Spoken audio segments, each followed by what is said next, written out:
New Artist Spotlight Podcast. Hi everyone, this is Michael from the Blindfold Experience, and welcome to New Artist Spotlight Podcast. As you may know, I am standing in for Origin, who is away. Maybe my co-host Lisa could say hi and tell us a little more about Origin. Hi everyone. So I believe this week Origin is on tour with a musical group. I think he's doing Rocky Horror Picture Show this week. So maybe we'll see him next week. Maybe he'll have some other adventures to go on. But for now, we have our leader and chief, Sir Edward Eagle. You caught me off guard there. We're going to be talking so much about, we've been talking before show about how common we all are and where we grew up. And yeah, you caught me off guard. Nicely done. Nicely done. You know what character that Origin's playing? Is he the one who's dressed up in like the garter belt and all that kind of stuff? The one Freddie Mercury guy? He's the sweet transvestite from transsexual Transylvania. Okay, well I think he's in pretty good shape. I think he can pull that off. He's got the thighs for it. Hi guys, thanks for having me on. I appreciate it. Thank you for joining us again. Yeah, it hasn't been long, has it? That was too odd. Jeff wouldn't shut up. I didn't feel like I had really a chance to talk. So here's my chance. You know how it is. Band. He's like the leader of that band. You know, Michael, you're the leader of your band. You get it. So everyone else has to just shut up while you talk. I get it. Now we'll just relax and sit back and let you talk then. Mm-hmm. You have the floor. That tends to happen, doesn't it? No, but there's a reason why you're here, right?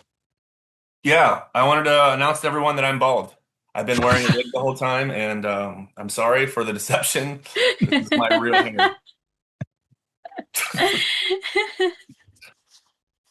Well, yes, I have a new song out. My once a year, it seems now, unfortunately, new original song. So been busy, as most of us are now. So it's harder and harder to do songs. That's why I try to do one cover a year and one original. But I'm not sure how it works for you guys. But for me, it's like lyrics are downloaded in my head after a while. It's like I ponder things, and then I wake up in the one morning, and then I just grab my phone and I just put the lyrics. They're there. Pretty much every song that I've written has been like that, where the songs have just been downloaded in my head and I woke up. And it's always when I wake up too. I just write them out when I wake up. Almost always. One time I was in a swimming pool and no one else was there. I was like, for the rare time when my kids weren't out there, no one was there, and the lyrics just popped in my head while I was relaxing in the swimming pool. I think you almost have to let yourself be in a different mind space for those things. They're there, but you just can't access them unless you're in a more relaxed space, I guess. I'm not sure, but yes, the words to this song really just dropped in my head, and I just sent you the lyrics a few minutes ago so you could see there. And if anyone hasn't heard the song yet, it's "Profits for Profit," and that came to my head too right away. "Profits for Profit." It seemed like it fit where the kind of like where we are right now, where everyone's telling us what we need and what's good for us, but it doesn't seem to be working that way. They're making money, and we're suffering more and more around the world, basically everywhere. It's a good title, and we'll let you talk more about the song and the meaning of the lyrics. But I just want to go back so you usually start with the lyrics when you write a song? They're kind of two different processes. I usually have a guitar with me at night when I'm just like I'm not sure if you were the same way too. I would just play guitar to commercials and stuff like that. I'm not trained at all. I have no training whatsoever. So I taught myself by ear. I had one uncle who's kind of like an older brother who's like 5 years older than me. He taught me a few power chords when I was like 13. But basically from that, it's just from listening. I've been very lucky that I can pick up songs by ear pretty well.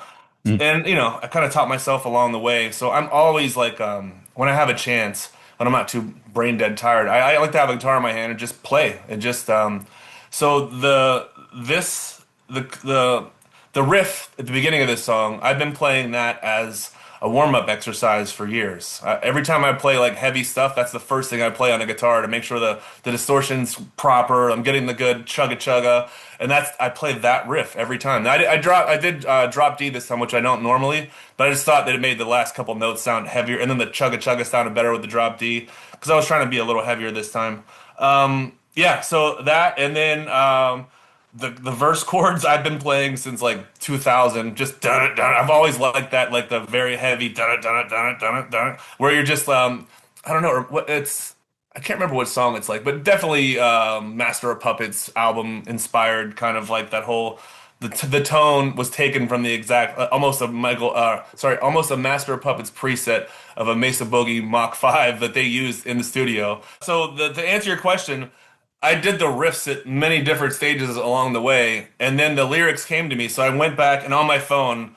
Now Jeff has like hundreds. My bandmate Jeff Mayers, JHM, and Two Odd Dogs. He has literally, you look on his computer and it's like he just strolls down. There's complete songs on there already. It's insane. What I have are a bunch of riffs on my phone that I'll record, like, oh, that hit me, you know. Now the writing part, it comes usually when I wake up in the morning and my mind is as it freshest. So it's kind of I guess an interesting way to work, where I have to like let go of my mind a bit to do the music. It doesn't come as naturally, but the lyrics are just downloaded from, I don't know, the cloud. Yeah, that's interesting because for me it's usually the other way around. I start with something. It could be guitar or piano or whatever, and then I build a song usually, and then I play it in the car over and over and repeat and try to sing something, and eventually something forms, and then comes the words.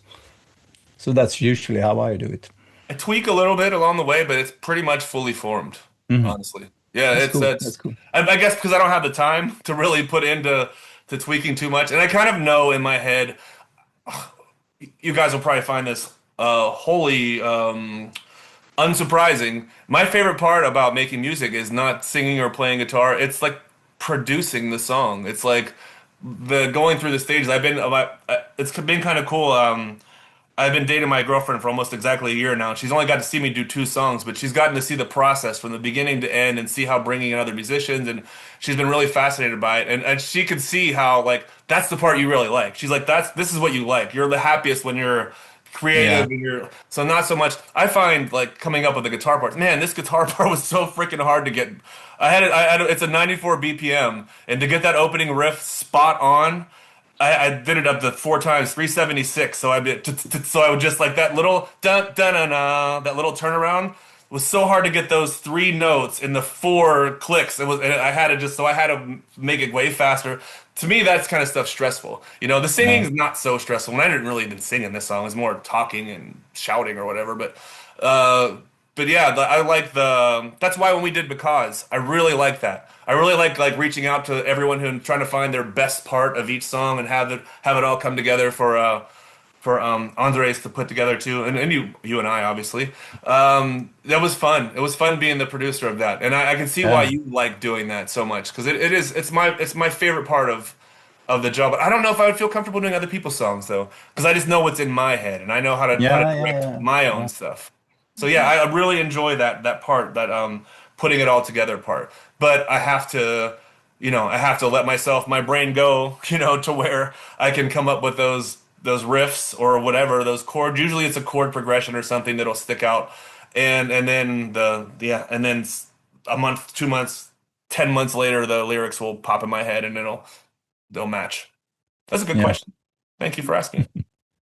Maybe if we put you in like a sensory deprivation tank, you'll come out with like a whole album. Maybe there's a possibility, or insane, or more insane. I'm not sure. Either or. I'm not sure we'll notice that much if you come out insane. I don't think so. To be fair. I mean, I came on here today and told everyone I was bald. That's crazy enough as it is, right? What a shocker. It's so fascinating though to hear how you guys do songs, because I've got on my website lyrics, pages and pages of lyrics of different songs. And some of them I look at and go, I don't even know how you sound. I know what lyrics I want to use. I know the sentiment, but I've got no idea how you sound. So it's just crazy. I really struggle with that part. I think the musical part. Yeah, because I'll start and then I'll be like, oh, that's not involved enough. It's not complicated enough. I need to add to it. And then I add so much. And then I'm like, oh, no, that's too complicated. So I'll take away. And then I keep going back and forth like that. And I just cannot settle. It's like, when you go into a restaurant and there's three things on the menu and you go, I don't know which one I want. Right, right. Huh. Yeah. Like Yeah, you have like an there's abundance of ideas, essentially. there's an upside to that. I mean, if you add stuff and add stuff and add stuff, and then you start removing, hopefully you will keep only the best parts. So Mhm. woo, you won.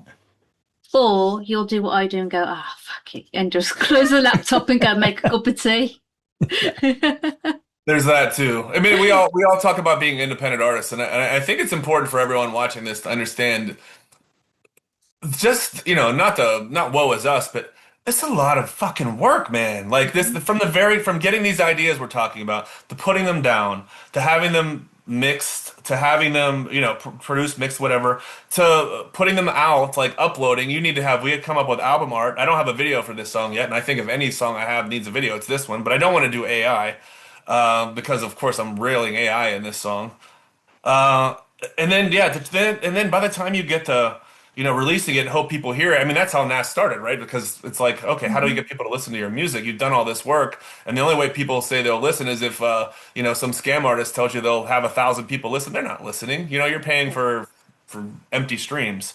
So that's one of the best things I think about NAS is we can come on here and talk about our music and what inspires us, and and on the Discord chat, and just I feel like it's a good way to like let those frustrations out so they don't build up to where you want to quit. Because I've been told, one of my things I'm happiest about, two things I'm most happiest about, two or three about NAS. One is there are people in a lot of third world countries who are paying their bills because they get from the money they're getting off of royalties. They're actually able to pay bills because they get paid in American dollars, which is awesome. That makes me feel really good that people are able to do that. Number two is that it's a great place for people to work together, to feel like they're not alone in this, and it's a very lonely industry. And number three is just the brotherhood and sisterhood that we've really created within the community, especially if for those of us on the mod team and some of the other people have been around for a long time. It's I hope to meet you all someday in person. It would be amazing. I love it. So yeah, it's been really nice to do that, and I think that's one of the nice things about NAS is we do work together and people won't quit. Because I've been told by a lot of people that they probably would have quit, including some of our mods, that they probably would have quit a long time ago if they didn't have somewhere to, just a group to work with, like a community to lean on. So that's been awesome. Yeah, because it's not just about supporting each other and sort of venting and having other people understand, but it's also, like you say, there's so many different things involved in NAS. There's in music, sorry, that you can't possibly have the skill set to do everything. Like you can't be so skilled that you can play music and create music and produce music and do marketing and it's just so widely encompassed, because obviously we don't have the record companies to go off and market our things for us or run our social medias or produce fantastic music. So like you say, at least having that group in NAS, we can share ideas and tools, but also our own skill sets, which is amazing. Album art, that's another thing, making album art. Thankfully, I have my daughter has done most of mine, and Cora, a lot of people who've watched over the years will know that Cora has done a lot of the album art, and she did this one too. So thank you, Cocoa Puff. I appreciate it. Great job, honey. So that's been nice to have, an artist in-house to help me come up with art as well too. So yeah, there's a lot that goes into it. Yeah, For all I of us, haven't it's a seen that struggle. art yet. I It's a haven't seen the fist. cover art. It's a fist. It's a red fist. Looks like kind of graffiti. I've been watching The Boys finally. I haven't watched the Amazon show The Boys. My kids love it, or my older two love it. The other ones not old enough to watch it yet. And they were telling me about it. And for like the thumbnail for the show is like graffiti, and it says The Boys. And I thought, oh, that'd be a good idea. Just a fist, kind of a international solidarity, anti-establishment, anti-power. Symbol, and with the spray painted. So she actually just did the red fist for me, and I thought having a smaller fit, like a kid's fist too, made sense too. That it's the younger people kind of, although you would never know that, but in my mind it's like, okay, it's a smaller fist, it's a smaller hand, it's the future, because that's who I hope will will help if we get into the lyrics of this song. I mean, that's my concern. I write a song like this as a parent who worries that like what is the future for our children? What are we handing them? Mhm. We're all parents of young kids. We get it. Yeah. Yeah. Mhm. So, do you want to tell us sort of what the lyrics are about, what it means to you, and what inspired this to all culminate into this awesome new song? I think this is kind of this has been a thread for me. Mostly my heavier songs have been about political corruption and just the inequality, wealth inequality, those kind of things. Having grown up poor, I got to see what it's like to be on the bottom. I often think about it like this. They're, the rich at the top, they eat their bread and they drop us little crumbs for the rest of us to fight over on the bottom. And I grew up on the bottom. And I know after moving up towards the middle, I guess, and having seen people, a lot of interacting with a lot of people at the top or closer to the top, that it's BS. You know, it's bullshit. There's no, there is, that's a, it's, there's no real scarcity. We have an abundance of resources on this planet that we could easily redistribute. And I'm not talking communism or even socialism, that kind of stuff. Just, you know, if I were to take a 3-year-old and show them a pizza and say, and there were 10 people in the room, but one person got 9 pieces, guess what? That little kid's gonna know this is fucked up. So I mean, it's basic knowledge. We all understand this is bullshit the way it's set up right now. So, but what do we do about it? That's the problem. What do we do about it? So it's kind of for me, I write about it. You know, I sing about it, and I try to inspire people to at least notice that it's going on. I sometimes feel like we don't even realize it's going on. We're in such our own bubble. You know, how would I realize it? As a white guy in America, if I grew up middle class instead of poor, how much would I have noticed? You know, how much would I have noticed about the actual suffering of truly poor people, people who are close to being homeless and that kind of stuff? How much? I don't know. How much would I think about people in other countries? And then I think about, like I mentioned, my girlfriend before. She grew up in the Philippines, and you talk about, you know, growing up in the hood in the United States versus growing up in the hood in the Philippines is a whole other world when you come from, I know, a third world country. So it's I've just been inspired to write something about it, and of course the Epstein stuff's all over the place. So that's why I mentioned pedos hunting, and you got to see that you know people like him just evade any kind of real punishment because they can write the laws that benefit themselves, or they can influence lawmakers, I guess all these things are just piling up in my mind, and how just the unfairness of it all. It's just it's unfair and it's unnecessary. And there's a term that I learned. Man, my girlfriend's gonna love this episode. I keep bringing her up. There's a term that I learned in Filipino culture called kapwa, and it really resonates with me. And it's about it's different than like Maslow's hierarchy of needs, where you know you start with like food and shelter and protection and that kind of stuff. In the Western way, and we kind of move up the triangle. Oh, sorry, my screen is bumping. You kind of move up the triangle. In kapwa, it's everyone pulls each other up. You're not happy unless everyone's up there with you. And so, and she's lived it. Like she's gotten out of it, put herself through school, bought her mom a house, put her brothers through university, like that kind of stuff that I would want to do. So that's what I see is like, to me, that's like the ultimate goal. And that's obviously why I would start something like NAS. It's free. I wanted to help out other people who don't have the money to do the promotions and stuff like that. So this song is just about being sick of it. Like two of my biggest influences, I would say, two of my favorite bands are System of a Down and Rage Against the Machine, and they've been talking about this for years, right? So I wanted to have something heavy, and you know, I hope that anyone who listens to the song will check out the lyrics, 'cause I think they kind of speak for themselves. And it's not like it gets pretty heavy at the end, you know. Take the rich out of their bunkers and you know eliminate the infestation, all that kind of stuff. I'm not calling for violence, political violence, or anything like that. Of course not. I don't want to see anyone get hurt. Kapwa is the opposite of that. You want everyone. What I want is a realization from everyone that we don't need to live like this. We don't need to live like this. It's unnecessary. You know, how many slices of pizza can you eat? You know, why can't we Mm. share? Mhm. Even if you don't want to share them all. I used to do an interesting thought experiment because living here in Canada, I think people, especially my friends, my friend group, you know, the middle class folks who you know want to do well or trying to raise their kids the right way and that kind of stuff. And I asked the question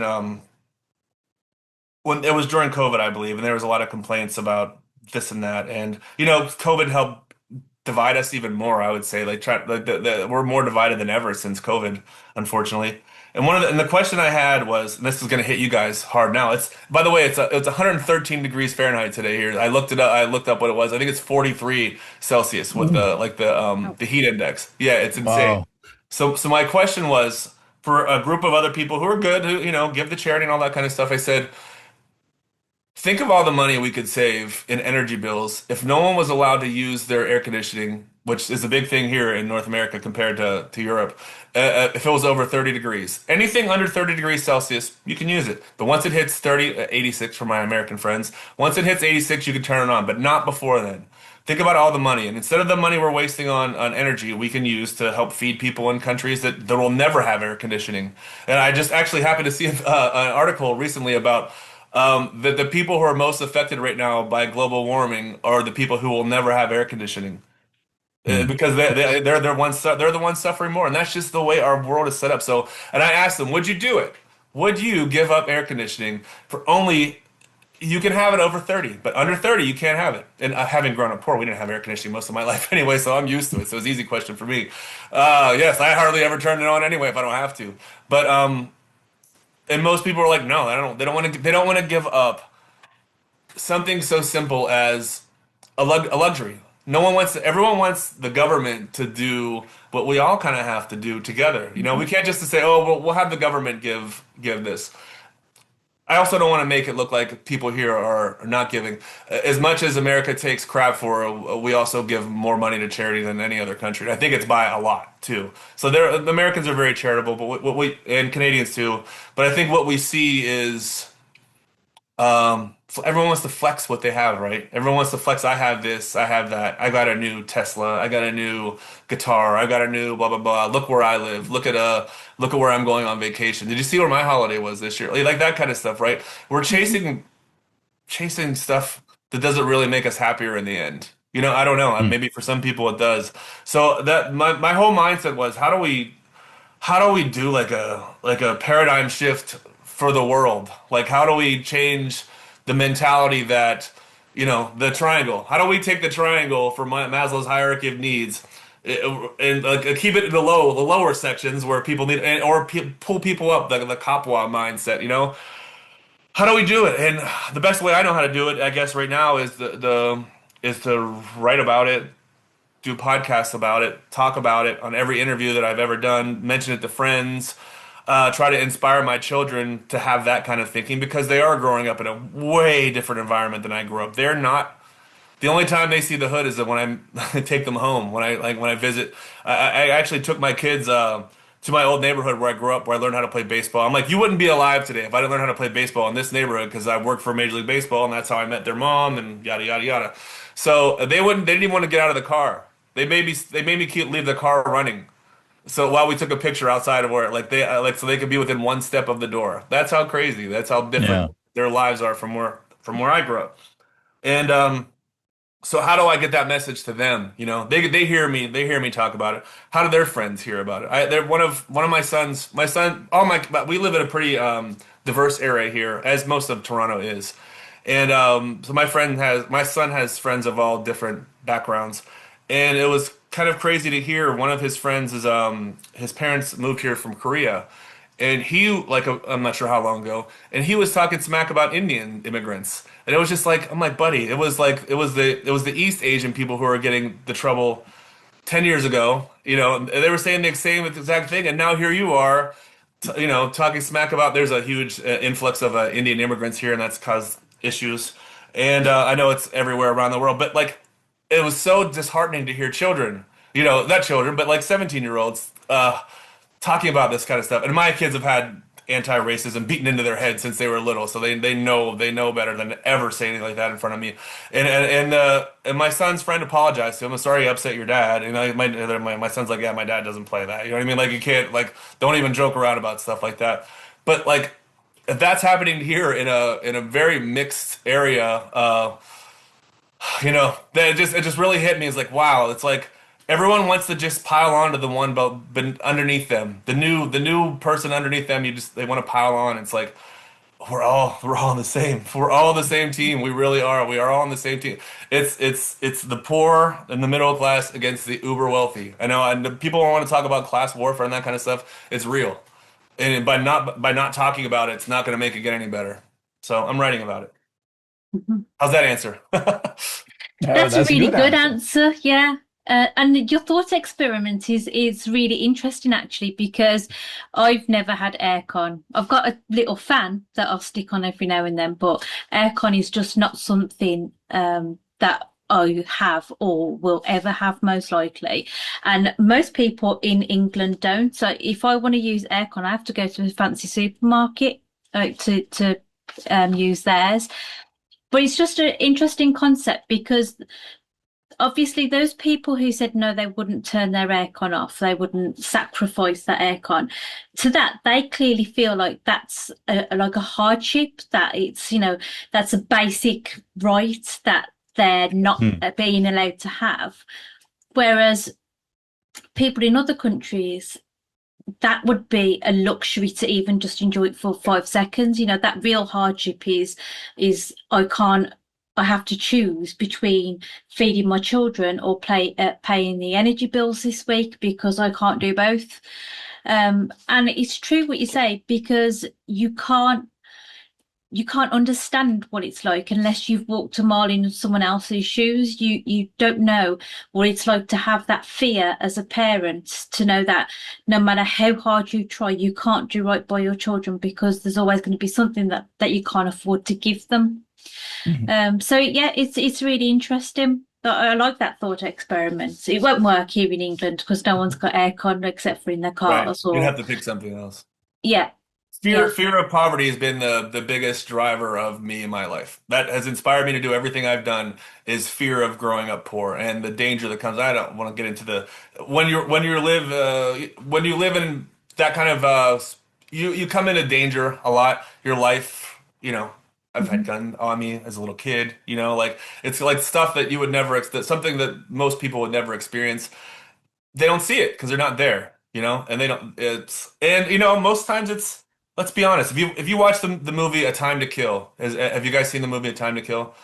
Yeah. You probably won't watch it by now if you No. haven't. The Matthew McConaughey at the end, the way he convinces the jury, it's about a black father who murders, shoots these boys these white guys who raped his like 12-year-old daughter and almost killed her. And at the end of the movie, spoiler alert, the only way that Matthew McConaughey can get the all-white jury to acquit Samuel L. Jackson, who's his client, who killed the white guys, the rapists, was to have them close their eyes and just picture this scene, but imagine it. Then they said at the end, now imagine she's white. And it just put it in, they put them into their kid. Imagine all these horrible things happen to this little girl. Now imagine she was white. So I think there's a lot of, I think a lot of people do have a problem putting themselves into other people's shoes when they're othered.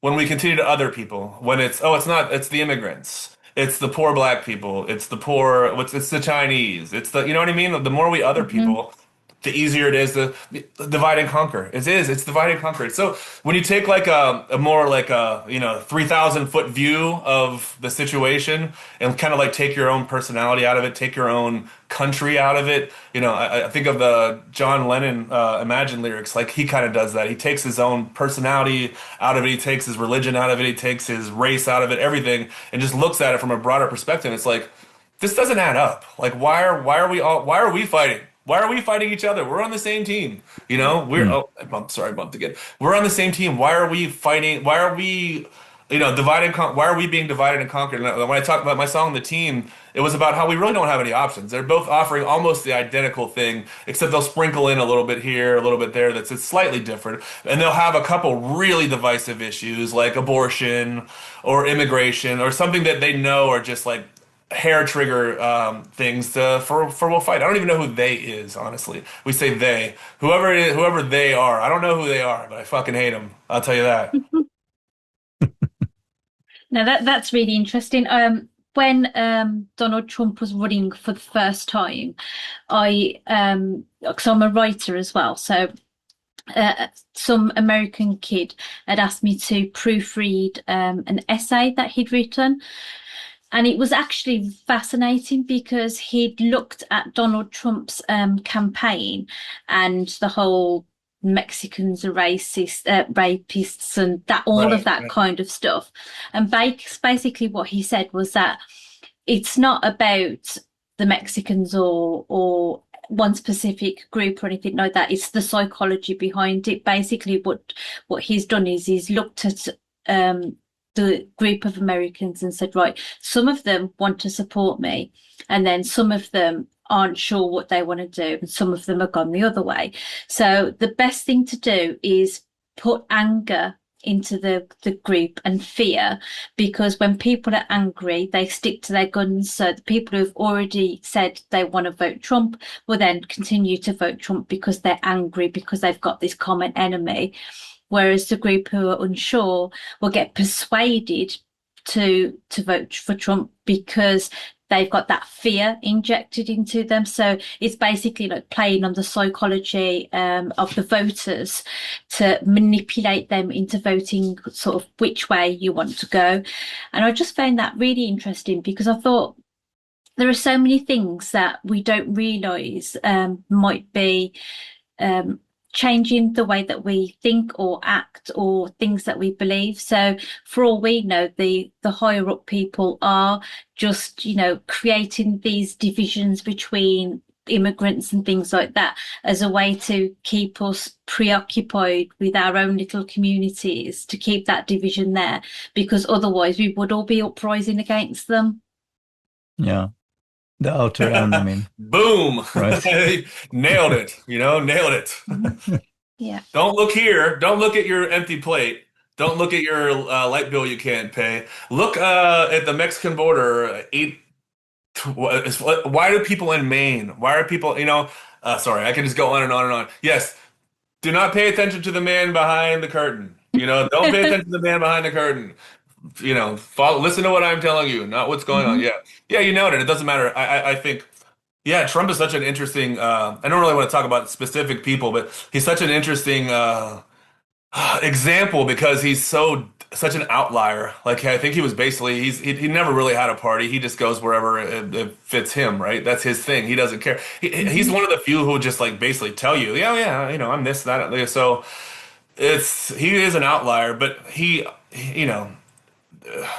the people who run the campaigns, they know what triggers people. They know what's going to get people. I'm sorry to keep on my desk. They know what's going to get people to worry. They know it's no different here than it is in Canada than it is in the US. It's, you go on people's darkest fears, and like you said, you get them to don't look at what's really bothering you. Look at something else. Let's take these group of others. Obviously, then the Nazis were such an obvious, we're going to other the Jews. That's who the others are, and we're going to kill them, or the gypsies, or the homosexuals, or the whoever it is at that time. And it changes. In the early 20th century in the U.S., it was the Italians and it was the Irish, and now they're white. So they're on the team. They're on the white team now. So who do we go next? But that, it's true. It's just.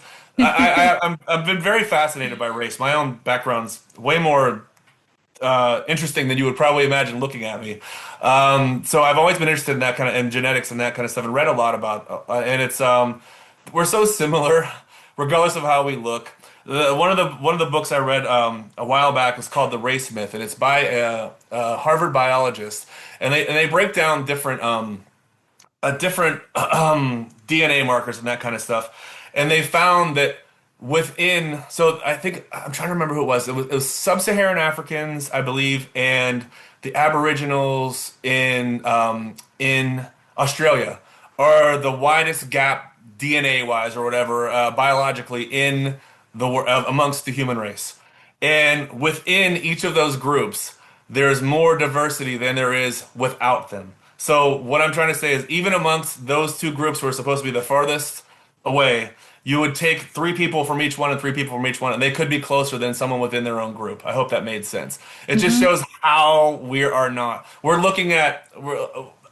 I've told this before about my mom too, and how she really, at an early age, taught me in the simplest way. My first good friend when I was like 3, lived across the street, was a black kid, and we asked my mom, why is Johnny black and I'm white skinned? Like what? She's like, he's chocolate milk, you're white milk, you're both milk. There's a ding. That's what you tell a 3-year-old. You're like, okay, yeah, Yeah, that makes sense. But I'm like, man, I love chocolate milk. That's not fair. Chocolate milk tastes better. Why can't I be chocolate milk? I like that. I like that because where I grew up, even though it was very ethnically diverse, it was still a case of the white kids were with the white kids and the black kids were with the black kids. And I'm part Indian, and no one sort of knew, everyone knew I wasn't white, but no one knew what I was mixed with. So Right. it was kind of like, well, you're not part of our group because you're not white, and you're not part of the black group because you're not black. So I like that whole black brown milk, white milk. It's good. Yeah, especially when you're a Nice way to 3-year-old, look you're at told it. that. It just, yeah, okay, Hmm. makes sense. Yeah, everybody likes milk. Yeah, no, that's actually really, really fascinating. I I know it's pretty deep, huh? That's a It hard thing to like move is. on from. Like we're getting pretty deep in the beyond music, but I was hoping we could do that in this podcast because Mm, I was asked like what again. I brought my girlfriend up a lot because she's been big behind this. She's been very supportive doing this song and challenging me too. She's like, "What are you doing? Like, what is it? What do you want to get from this song? You're saying rise up and fight. What does that mean?" And it could mean like what our brother Andres does in Argentina, where he's actually out in the streets protesting. Which I did as a little kid whenever my mom was being laid off from U.S. Steel. I was out in the streets protesting or lobbying state politicians when I was at university. It could be any of those kind of things. It's whatever you can do. It's not mm, go grab, a billionaire and kidnap them. That's not what I'm talking about. Let's change the system. Let's change the system from within. Let's have a global awakening that there is no scarcity of resources. The only scarcity is because a very small group of people are hoarding all the pizza. Let's share the pizza. There's plenty of pizza for Hmm. everyone. Please, let's share. you need to stop talking about pizza, otherwise I'm gonna have to eat pizza. I haven't made dinner yet either. It's almost dinner time here. No, but you're right though, because it's not a case of what you do, it's just about the fact that you're actually doing something rather than just sitting back. Because I think too many people that I speak to are like, oh yeah, but if they're not doing something about it, then why should I? And it's like if we all have that mindset, nothing gets done. We don't move forward, we don't improve anything, we stagnate. And then, like you say, what do we leave our kids in the future? And sacrifice too, right? That's why I was thinking about the thought experiment. Like, what are you going to sacrifice? It's not just about, okay, oh, we'll make the government give, some country in Africa $10 billion. No, what are you going to do? What are you going to let, that's not really affecting you. You don't know where that $10 billion goes. You don't know what programs are losing out because that $10 million is going to them instead of somewhere here. It's what are you willing to give up? Like, what are you willing to do to change? How are you going to be uncomfortable? How can you be uncomfortable to help someone else, live? It's Hmm. okay to give up something. It's okay to give up things, luxuries, if it's going to help other people survive. Because no one wants to think of themselves as the fat cat at the top. But you know what? Like you said, we're sitting here in air conditioning right now, and there are people right outside my window, a few blocks over, who are homeless. We had no homelessness almost at all in this town where I live now in Newmarket, Ontario, 5, 6 years ago, and now we have encampments here. And that's just happened in a brief amount of time. They have no Hmm. house, and here I am with air conditioning. You know paying all this money to get my dog's cancer treatment. All this, this kind of stuff. Like those are luxuries. What am I willing to give up to help others? And it's not just, have I given money to homeless people? Yeah, I have. If there was a guy who has cancer. I saw him outside of he was sleeping outside of a drugstore in town here, and I know that he thought I was looking at him like looking down on him, and I'd found out that he had cancer and he lost his job, lost his house, was living out of his car, and we are like where I saw him was less than a mile away from one of the best cancer hospitals in all of Canada, and he couldn't even get a bed there, you know.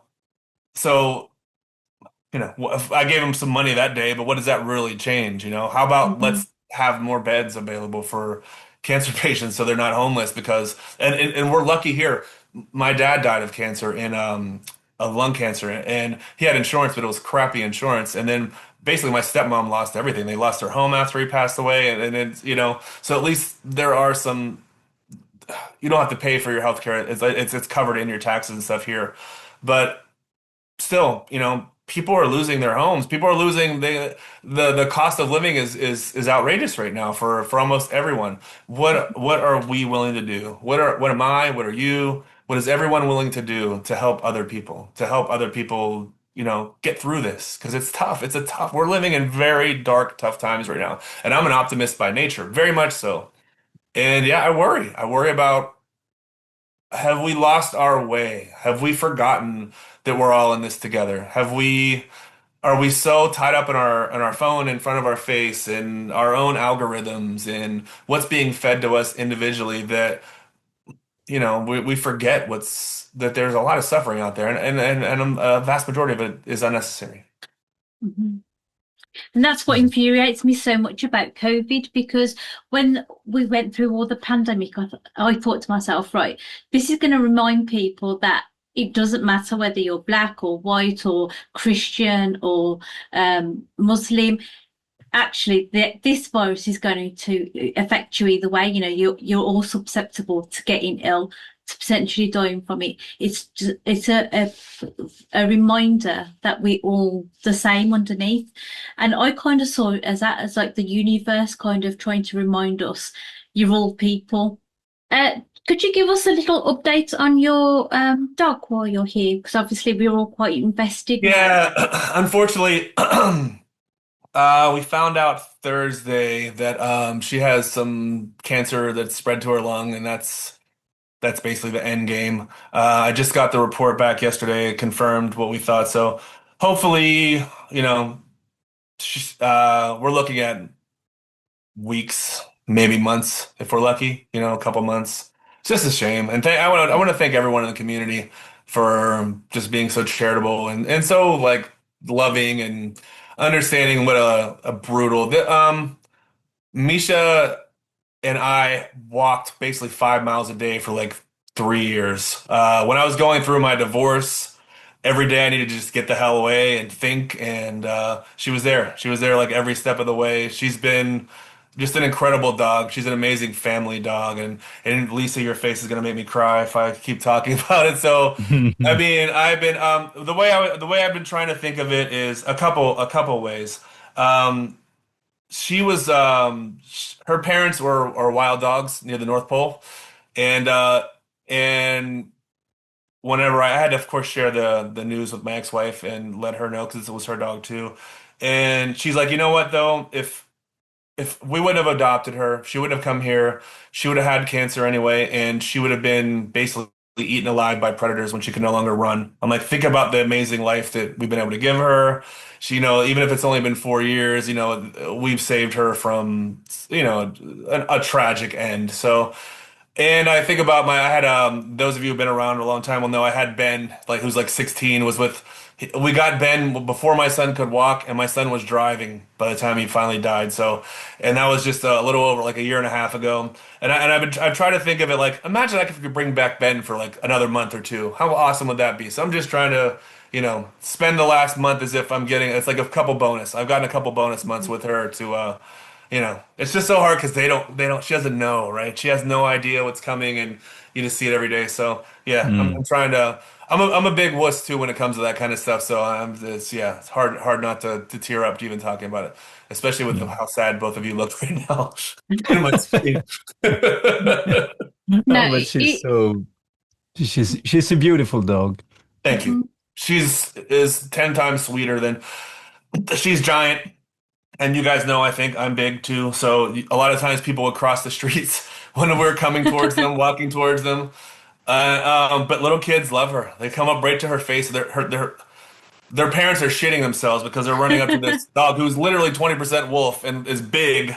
And Mischa just sweet licks them, and so she is not that I wouldn't try to do this for any pet, but she is just a very unique animal is the best way to say it. Even the doctors, the surgeon still texts me about her, you know, and like the people at the hospital, they message me, hey, how's it going? They messaged me like a couple weeks ago, hey, how's she doing? We haven't seen her in a while because we were going there 2, 3 times a week, and she's like a superstar when we go there. She's like a movie star. We walk in, oh, Mischa's here, Mischa. Like everyone wants to spend time with her. It's like she is a really yeah, if I could clone her, although she would have cancer if I cloned her, so I couldn't do that. But if I could find another dog like her, like you just won't. You know what I mean? Like she's just a very interesting mix of everything, and yeah, she's just a sweetheart. She's going to be incredibly missed. So thank you for asking. I appreciate it. I think you should write a song about it called 5 Miles a Day. Because Yeah. I think that that's actually something that a lot of people can relate with. You're When gonna I make went, me cry. no, I think that's a fantastic idea. Like when I went Mm. through my divorce, my cat was like my best friend. So the first weekend where the kids were with their dad, and I just cried because I was on my own, and I'd failed them and I'd failed in my marriage, yada yada yada. And then the cat We all just feel that. Yeah, we all feel that. Mhm. Yes.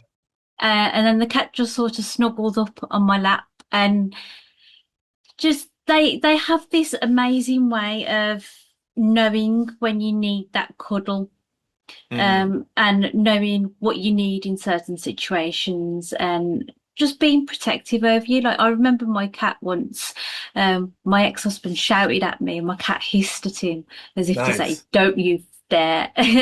And it's just like they become your best friend and support. And you say you saved her, but she also saved you in that Oh, respect. for sure. I mean, it's yeah. I mean, I was in my whole, getting healthy kick. I couldn't have done it without what. It looks weird just me walking around, big bald dude walking around your neighborhood like randomly. Like at least if I have a dog with me, it looks like I'm up to something normal.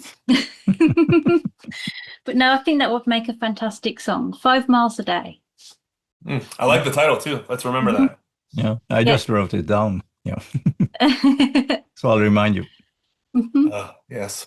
I'm doing my best to keep my shit together. It's tough. I Well, just found out. I just got the results.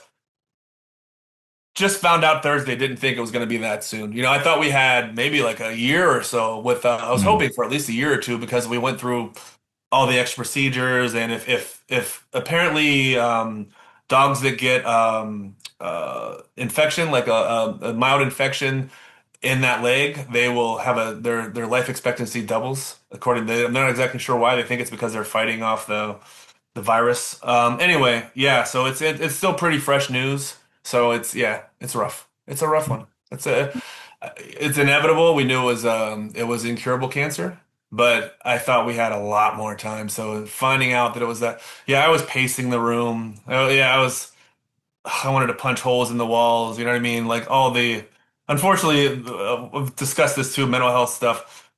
Men from our generation, especially where I'm from, you can have two emotions. You're either angry or you're happy. Pissed off or happy. So yeah, so I'm trying to bring sadness into it too, but I was feeling very angry and feeling it's so unfair. She's such a sweet dog. Why is she going through all this? And it's like the most painful cancer too. It's like, oh, it's very unfair. So, but life's not fair. So let's help human beings who are suffering like this when there are vast amount of resources around the world that we can share. Because you know what?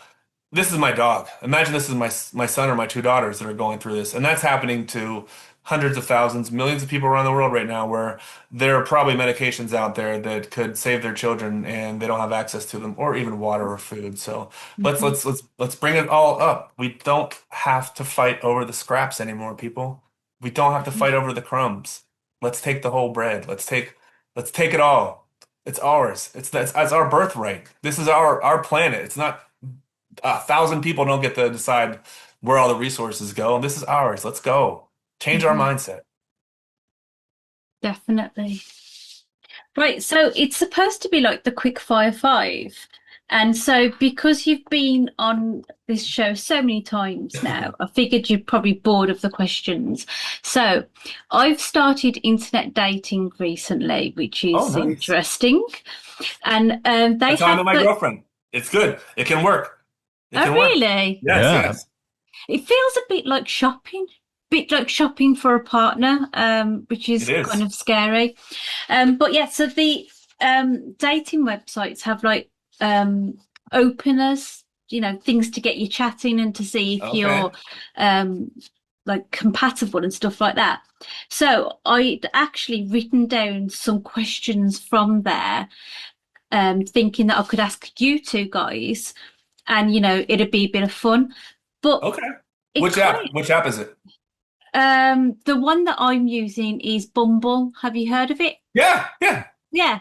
I used that So- earlier. Okay. Well, that's the one that I'm using at the moment. We'll It's a see good how one. it goes. It's not just a hookup one. It's a good one. It's not just for hookups and stuff like that, though. Well, that's what I thought. Tinder it looks like the kind of Yeah. one where the kids go on to, find someone to have fun with for the evening. Ladies of the night. I'm not a lady of the night. I'm too old for that. I need my PJs by 10. But yeah, so I've written down all these questions, but as the conversation's been so serious, I kind of feel bad now taking it, really lowering the tone with these questions. I think it's a great Do idea. the song. You've already Do the piqued my song interest. first. Just do the song first. Oh yes, let's Oh, do yeah, we the haven't done song the song. first. Yes. Yeah. Introduce your song. This is the light jazz version of Profits for Profit by me at Eagle.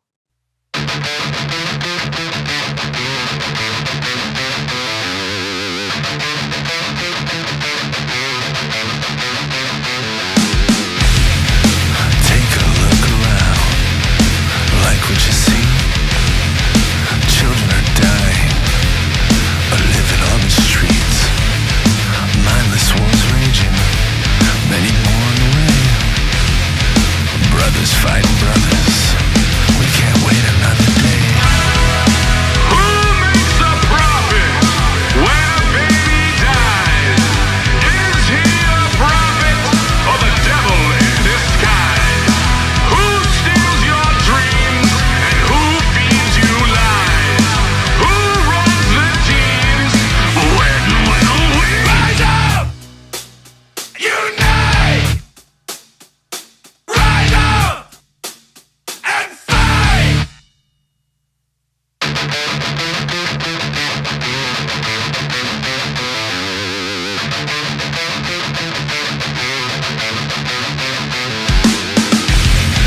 Peddles out hunting, raping the poor, protected by laws, always wanting more. AI's on the way to take away our jobs and pick us to the bone till there's nothing left to rob. Who makes a profit when a baby dies? Is he a prophet or the devil in disguise? Who steals your dreams and who feeds you lies? Who runs the teams? When will we rise up? Unite! Rise up and fight!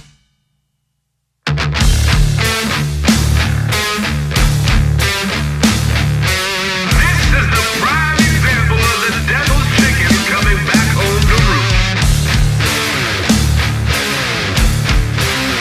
This is the prime example of the devil's chicken coming back home to roost.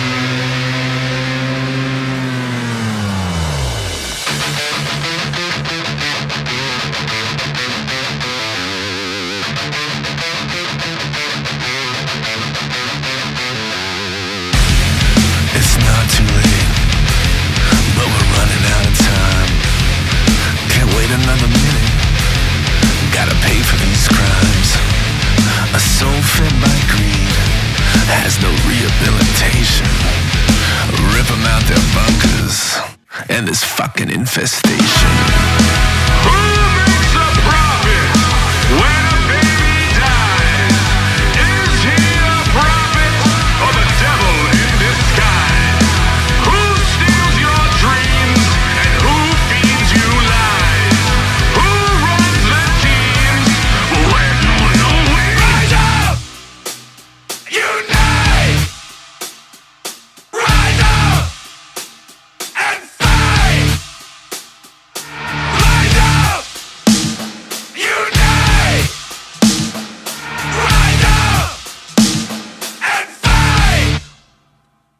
That was Prophets for Profit by Ed Eagle. Uh, that's actually is a proper banger, I would say. And to me, it brings back sweet nostalgic memories of Metal Church, Megadeth, and even Suicidal Tendencies. So, yeah, tell us a little more about the song. The inspirations, yeah. I mean, Megadeth. I think the part where I go, "Why, when will we?" For sure, Yeah. that's Dave Mustaine. That's 100% rip off of Dave Mustaine. I would Oh, say, no, no, no, no, not a rip-off. It's well, just, inspired. yeah. The riff is Master of Puppets. I've already said that. Like, not the Master of Puppets riff, but like that era Metallica. Like, I still listen to the Big Four all the time. Like, I have a playlist. That has the Big Four just randomly spitting out songs. Yeah. Constantly listen to that all the time. That's like my early. When I started to play guitar, I was basically learning metal. I like to say Tony Iommi taught me how to play guitar because I learned all Black Sabbath songs were my first songs then I learned from there. I picked it up from there. Um, a lot of System of a Down, I would say there too. The Rise Up, like there's, and then like the who makes a profit. That part is kind of like I was thinking of Prison Song, and I actually even thought about putting stats in there instead of the. Oh, that's a Malcolm X quote too. The chickens coming home to roost. That's a famous Malcolm X quote. I encourage everyone to look up why he said that and when he said that. I think it'll make the song make even more sense. It was essentially after the assassination of John F. Kennedy. They asked Malcolm X what he thought about it, and he basically said it's chickens coming home to roost, which essentially meant, you play with fire, you're gonna get burnt. Is basically what he was saying. Chickens coming home, you reap what you sow. So that's why I thought that's why I used that specific quote. And I read a lot about Malcolm X growing up too. I was like the one white kid at university had the Malcolm X poster hanging up on his wall. Loved the movie, read his biography. Yeah. Um, and again, he was someone who was take away race from it. He was someone who was trying to help poor people who are being, abused by the system. So that's, take that race out of it for him. Most of the leaders have been that way. Most of the leaders have been from the ground up, not from the top down. Those are the people who change history. Other influences, yeah, I'd say that System of a Down, Megadeth, Metallica, Malcolm X, Rage Against the Machine, all those kind of things. Rise up, And again, it's not calling for political violence. I don't want anyone to think that. I don't want even the people who hurt others. Doesn't make us any better if we do the same thing to them that they're doing to us, right? Like, hmm I don't know. I just think there's a better way. I think there's a better way, and I think if we all put our minds to it, and there's so many more of us than them. There's so many more of us than them. Let's change it. Let's change the mindset. Yeah. We don't have to lose every year. We don't have to keep losing, and we get beat by more and more every year. There's more of us. Yeah. Yeah, that's a fantastic song because I think a lot of people think to themselves, yeah, I agree with that sentiment, but what can I do? And I think that song is just a reminder that you do what is in your power. If it's in your power to talk about it or to sing about it, then you do that. You raise awareness, you raise understanding. If it's within your power to change the price of insulin so diabetics can afford it, then you do that. The song isn't saying you have to go out and fix all the world's problems. It's saying you need to be aware that this is going on and you need to just not take it. Yeah, and don't be so fucking afraid to talk about it. Mhm. We've all been taught, oh, you don't talk about that. You don't talk about money. You don't talk about these kind of things. It's not, uh, then how's it gonna get fixed? You don't talk about race. I remember when I first moved to Canada, and I would always talk about race stuff. I'm like, why do you talk about that? I'm like, because it's a major issue, and by not talking about it, it's not going to change. It's not going to make it any better. You can't ignore something. If I ignored Mischa's leg cancer, it wasn't going to make her leg get better. It was just going to Mm. make her die faster. So yeah, Mhm. we can't, but we have to address the issue. issue.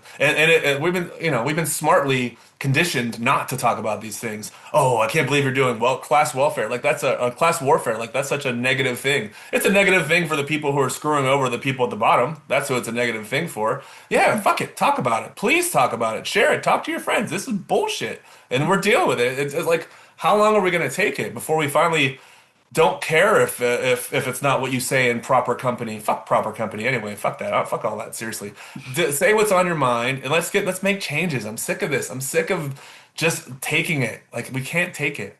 That sounds like it's like a Twisted Sister song. We're not gonna take it anymore. But like, stop taking it. Stop bending over for the uber rich. Fight back. It's for your kid. It's not for you. For your children, your grandkids, or whoever else. I think that's the problem, isn't it? We've been taught from such a young age, like ignorance is bliss, just accept it, don't rise to it. And there's a difference, isn't there, between rising to it or dwelling on something as opposed to talking about a serious problem that is affecting people every day all around the world. And stop othering people. We're always gonna other than the new low on the block or whatever, like we're all human beings. I know it's so cliche to say, we all bleed the same. We all, if I needed a heart transplant, I'm not gonna care if it comes from someone who's Indian or black or anywhere else. My lung will fit in your lung, but your body too. We're interchangeable, man. It's just it's ridiculous to look at people based on race and religion and anything else like that. Okay, I have green eyes. It's like I think we talked about this before. It's like the least common in the world. So everyone with green eyes is a bad person or something like that. We could just randomly decide that everyone with green eyes is evil. So let's get rid of them. You know what I mean? That's a stupid analogy, I know, but it's just like it's anything we do based on looks is stupid. Yeah. And it's also like, where do you draw the line? Like, if Hitler was alive today, we'd be saying, no, that's not right. You can't kill all the Jews. You can't try and create a master race that's all blonde-haired and blue-eyed, because you're doing it overtly.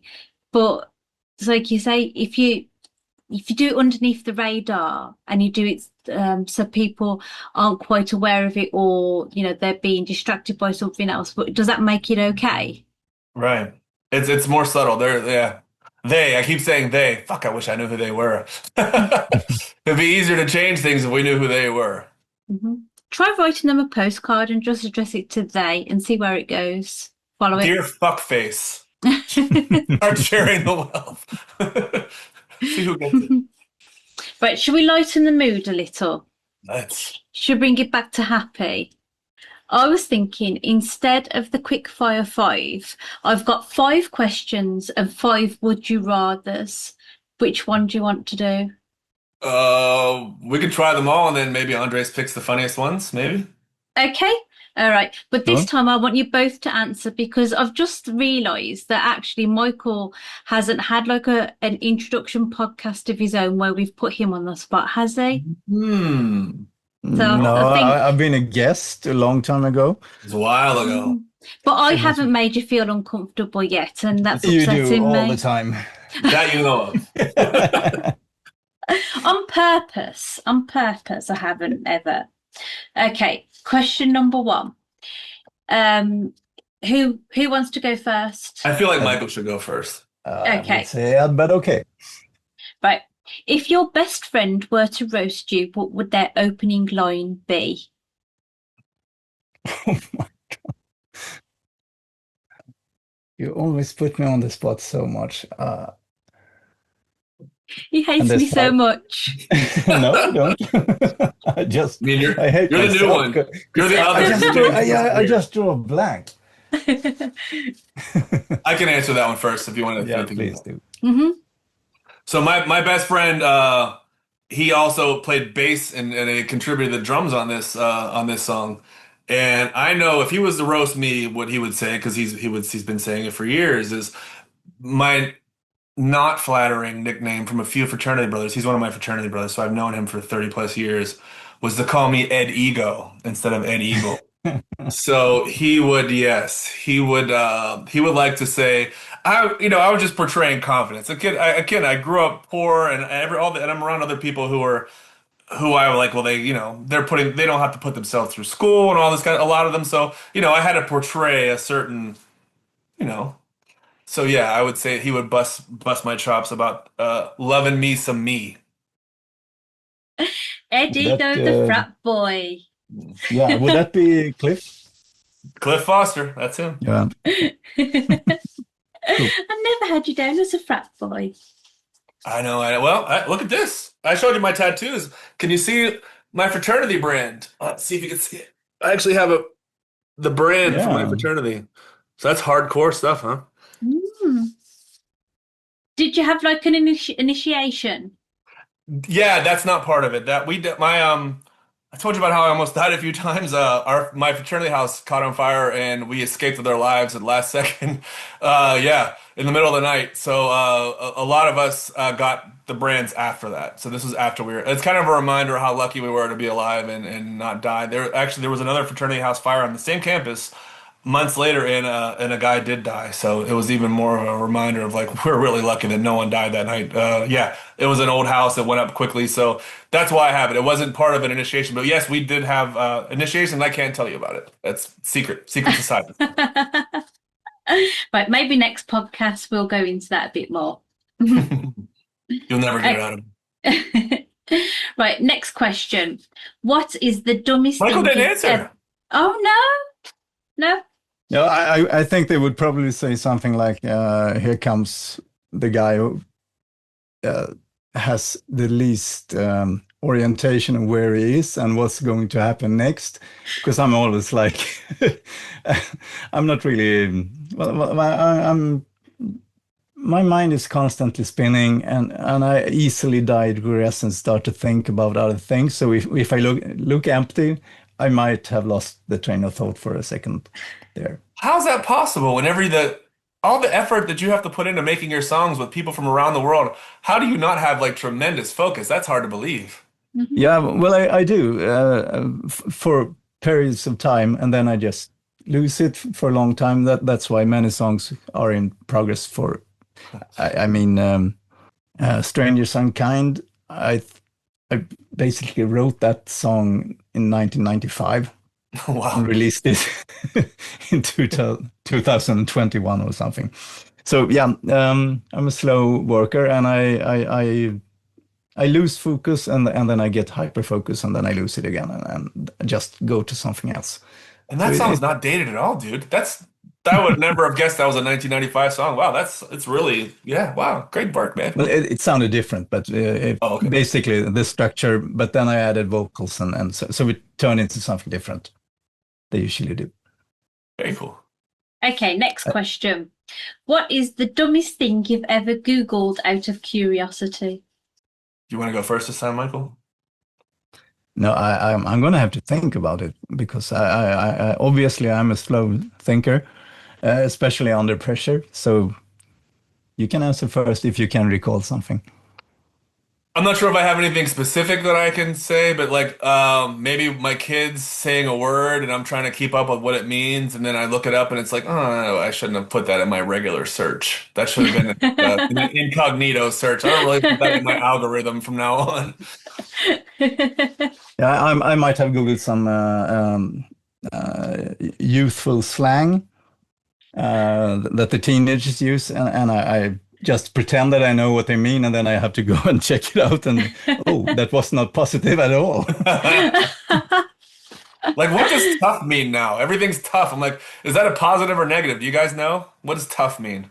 My kids No. keep saying everything's tough, and I still can't tell if it means good or bad. They'd be going like cringe, and I go, "Thank you." No, I'm the exact same. My teenagers say words to me, and I'm just like, yeah, I don't understand that. So my daughter came home from school and she said, "Mum, a boy at school said you're leng." I was like, "Oh, okay. Is that good? Is it bad?" I don't know how I should feel about that. Apparently, it means fit. Oh, go. Oh, yeah. Mm. Good time to be getting on the dating app. Right. Question number 3. If you were a sandwich, what would your ingredients be? vanilla, and then chocolate on the outside. A vanilla and chocolate sandwich. Yeah, that's a Swedish ice cream. It's actually called sandwich. Oh, ice cream sandwich. Yeah. Oh, good call. okay. I want to steal his answer. He stole my answer Yeah. last time, so I'm stealing his this time. Yeah, ice cream sandwich would be my favorite kind. That's I much don't better than a ham sandwich. I'm gonna go turkey and bacon with mayonnaise. Maybe on a nice a fresh bread, like a multi-grain bread. Lettuce, tomato. Okay. There we go. So one Twist. slightly healthy, one very unhealthy. Like it. Yeah. Okay, if your music came with a warning label, what would it say? I would say overproduced. Let's say wake the fuck up. Okay. If your life was a sitcom, what would the title and theme tune be? Yeah, good thing we have more than 15 seconds on these. These are tough. Yeah, they are. Yeah. Well, actually, I have one there. I'm not really sure in English. When you're an only child, in Sweden, that's called ensambarn, which means I'm an only child. Do you say that?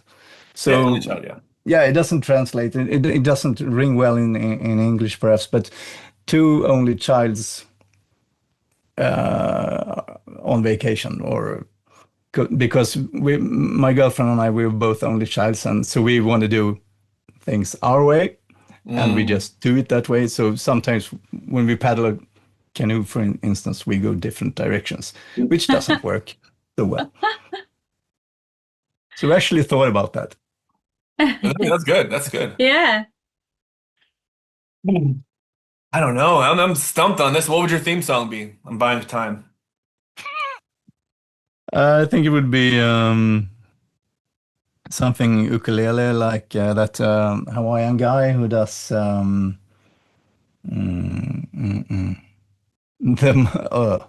what's the trumpet guy? Tiny Tim?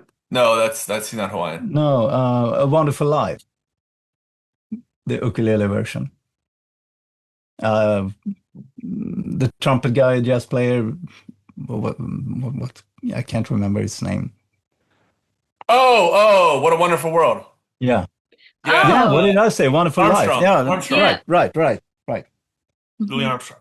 All right, man. Fuck, you got me on this one. I really don't know. I don't think it's possible. My life is not a sitcom. There's been way too much trauma. I couldn't possibly be in a sitcom. Like it would make no sense. It'd be like trying to make The Sopranos a sitcom or something. You know what I mean? Like it's not gonna.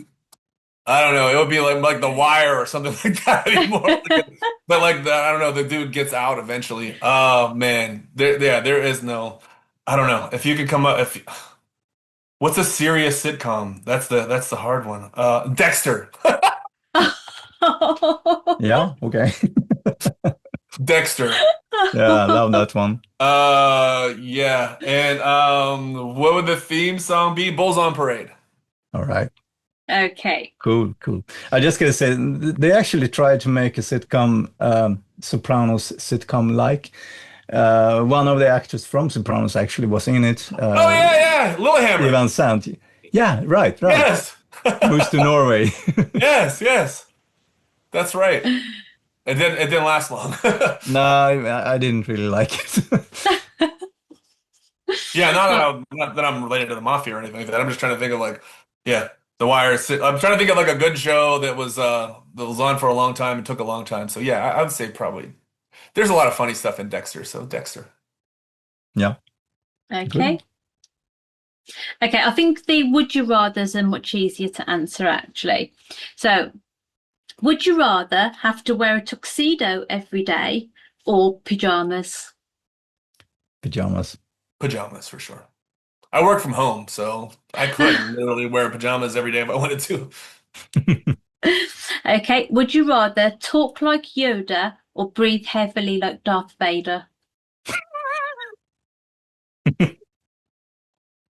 Talk like Yoda. Yoda, absolutely. But how would you sing like that? You're going to have to redo your song like Yoda. You know what? We have good we have good, we have people like Andres out there who can cut and mix stuff. So he could fix Just it. imagine commuting to work on the subway, standing behind someone and sounding like breathing like Darth Vader. Yeah, I wouldn't last a day. No, you'd definitely go on some sort of watch list. But did you answer? Did you Yoda. answer? Yeah, did you answer? Did you say Vader? No, Yoda. Oh, Yoda. Okay. Right. Sorry, I think I talked over him there. That was my fault.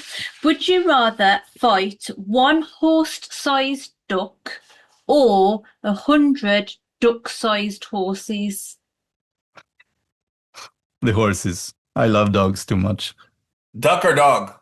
Duck. Quack, quack. Oh, one horse-sized duck Mhm. or 100 duck. Oh, you said duck. I thought you said dog. Sorry.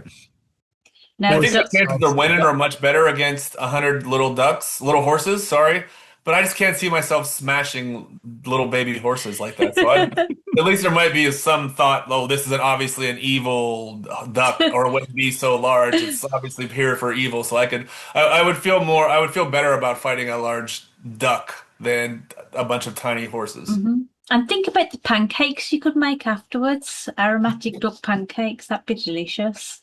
I've never had. Really? Are you missing out? So, Michael, what was yours? Sorry. I would change to the first one because I thought you said a horse-sized dog, and I don't want to fight a dog because I love dogs. So But I would ducks, choose. ducks you're happy to scrap. Yeah, Fair Absolutely. enough. Right, number 4. Would you rather cry glitter or sweat maple syrup? I'm Can in you Canada, repeat so I that feel one? like I have to say sweat maple syrup. It's like it's the number one export. It's not. Yeah. But what was the first one? Cry glitter. I would sweat maple syrup. Yeah, Tastes glitter good. gets everywhere. Yeah, Tastes, but then tastes good. you'd have to dab pancakes underneath your armpits. Yeah, Right, I can wear last one. pancakes. Right, would you rather be followed by a mime or a one-man band? One-man band. A mime, because the one man band could suck, and then you'd be like stuck listening to that for. Yeah, but You have to sleep eventually too. Okay, well, that's the end of that. So I don't think either of you did 15 seconds, but I think you're relatively compatible for each other, so that's good. You were waiting to say that. You were waiting. You had that one loaded up. You had that loaded up. yeah, that's good. That was funny, Lisa.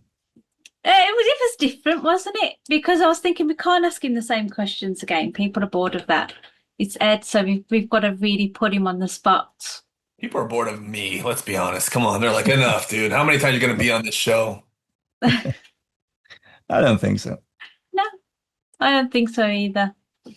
You always Because- have something new to say as well. Yeah. And there's always the potential that you could say something really silly that we never let you forget. I'm always watching.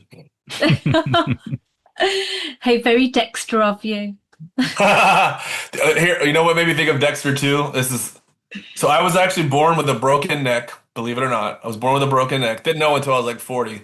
And I had yellow jaundice. So they had me, back then they would stick you under a lamp for days. So my mom didn't even hold me for like 4 days or something or after I was born. And I was there with a broken neck crying. So how did I not turn into a serial killer is the best question.